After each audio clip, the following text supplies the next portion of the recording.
Courtney soared through the AGT competition. In the quarterfinals, she tore through James Brown's Papa's Got a Brand New Bag. In the semis, it was Born to be Wild. By the finals, she was roaring through Tina Turner's River Deep Mountain High. She didn't win the show, but she didn't need to. Her impact was undeniable. Soon after, she was invited to join magician Shin Lim in a series of live shows at the Paris Hotel in Las Vegas. The City of Lights and Courtney Hadwin was one of the main attractions. But the biggest moment came later in 2018. She signed a major record deal with Simon Cowell's Psycho Entertainment and Arista Records. This wasn't just a contract, it was validation. Her first EP, The Cover Sessions, dropped in 2019, with bold reimaginings of songs by Harry Styles, Lil Nas X, and Louis Capaldi. It was Courtney's way of telling the world, I don't just perform hits, I transform them. In a rare, vulnerable interview with Forbes, Courtney opened up. She described AGT not as a competition, but as a sanctuary. It wasn't just amazing, she said. It was unforgettable. For the first time in her life, she felt safe, free. The bright lights, the live band, the roar of the crowd. It wasn't just adrenaline. It was peace. A place where she didn't have to pretend.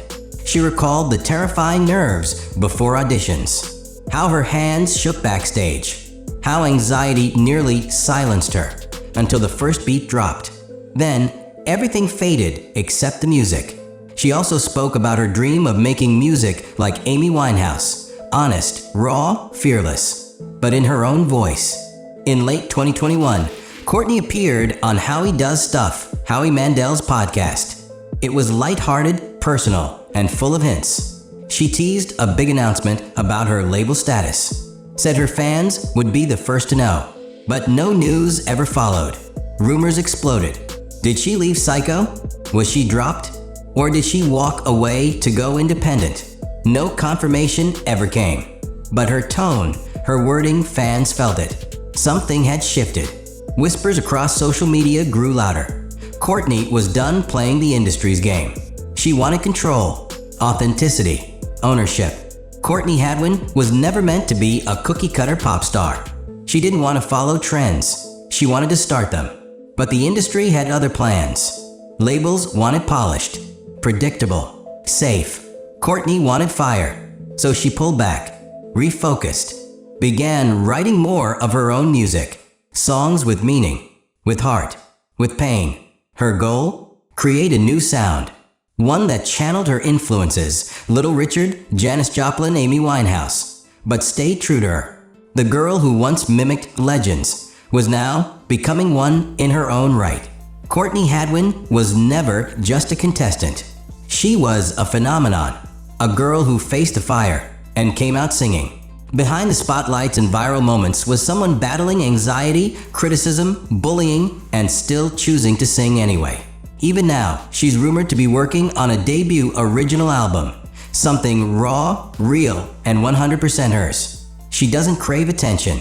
She craves truth in every lyric, every note, every performance. From the streets of Heselden to the biggest stages on earth, Courtney Hadwin has defied expectations every step of the way.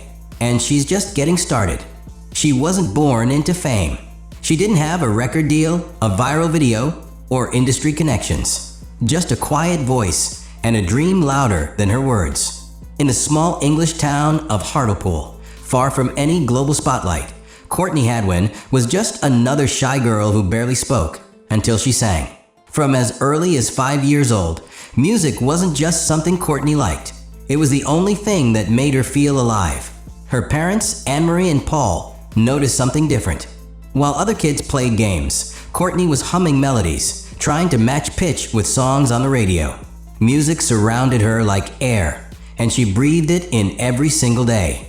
Growing up in the tight-knit village of Heselden, where everyone knows everyone, Courtney's talent didn't stay hidden for long. But talent alone wasn't enough. Money was tight, and lessons weren't cheap. So what did she do? She sang in the streets. That's right, a child performer with a dream, singing on sidewalks to help pay for vocal coaching. While most kids her age were worried about math homework, Courtney was grinding to improve her voice, not for fame, but because she had to sing. She enrolled in every music program she could find. Shodan Hall Theater School, Peanuts Masterclasses, Kate School of Music, and Julie Miles' Vocal Ovation. These weren't just casual lessons. These were stepping stones in the journey of someone who already felt like the stage was her true home. Her grandfather would often say that Courtney didn't just practice. She lived music.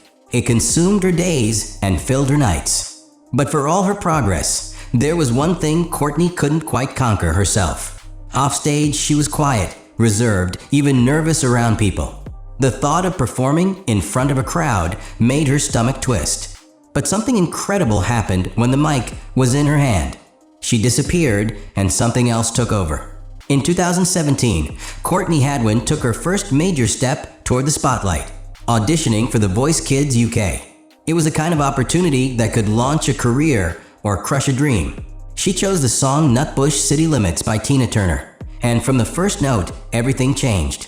The shy, introverted girl who once struggled to speak in class exploded with energy on stage. Judges were stunned. Audiences couldn't believe the transformation. It wasn't just her voice, it was her stage presence. Wild, electric, almost possessed. But not everyone understood it. While many praised her power and confidence, some critics called her style too intense for a child. Others said she was trying too hard. But what those critics didn't see was the anxiety backstage, the pressure she carried, the weight of needing this to work. Still, she powered through. She advanced with fiery renditions of Dancing in the Street and I Got You, I Feel Good by James Brown. Even in the semi-finals, she left the audience cheering. And yet, when the season ended, Courtney didn't win. But that loss? It only set her up for something bigger. With national buzz already behind her, most expected Courtney to audition for Britain's Got Talent next. But instead, she crossed the Atlantic. She chose America's Got Talent, the world's biggest stage. Why? In her own words, that's where my idols came from. It wasn't just a talent show, it was the arena of legends. It was a risky move for a teenage girl from a small English town. The pressure, the expectations, the unknown territory, all of it could have broken her. But Courtney wasn't looking for safety. She was aiming for legacy. Her family wasn't surprised. They always believed the UK wouldn't fully get Courtney. But America? That's where she'd shine. Her grandfather said it best. They'll understand her there. She walked out in silence, nervous, awkward, barely able to make eye contact. But when the music started, boom, Courtney launched into Otis Redding's Hard to Handle. And it was like a switch flipped. The audience went wild. The judges were in shock. Even Simon Cowell looked like he'd been hit by lightning. Howie Mandel didn't hesitate. He slammed the golden buzzer, sending her straight to the live shows. Confetti rained down. Courtney looked stunned, almost scared, like she hadn't fully grasped what had just happened. The internet lit up. Millions of views in hours. Headlines across the globe. And just like that, Courtney Hadwin went from unknown teenager to international sensation. One day, she was a regular student. The next, she was a viral icon. At school, classmates flooded her with praise and whispers. Some cheered her on. Others mocked her behind her back. Jealousy turned into cruelty. Online trolls flooded her comment sections. Keyboard warriors launched attacks. It wasn't fair, and it wasn't new. Her father said it reminded him of what Ed Sheeran went through. So much hate, he said. He left social media altogether. Courtney tried to stay strong, but inside, the anxiety was building. She began to question herself. Doubt crept in. Was she really good enough? Did people only like her for the shock value? Still, she didn't quit. Instead, she took the pain